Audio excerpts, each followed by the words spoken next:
Hello, this is Cheryl Wilson, and this painting is a 30 by 40. I call it Journey to Peace.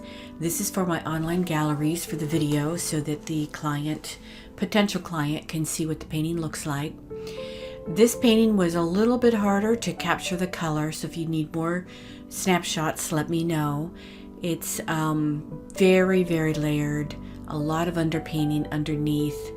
This is a close-up of that area where there's a lot of texture and some stucco paste and some charcoal and scratches and graphite, and again many layers of paint. And it is really just beautiful the way the paint has just layered on top of each other.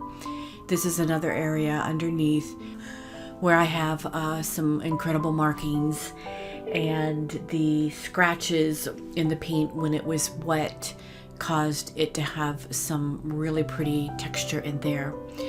So I captured a video, so I hope that you get an idea of what the painting looks like up close, and if you have any questions, don't hesitate to reach out. Thank you.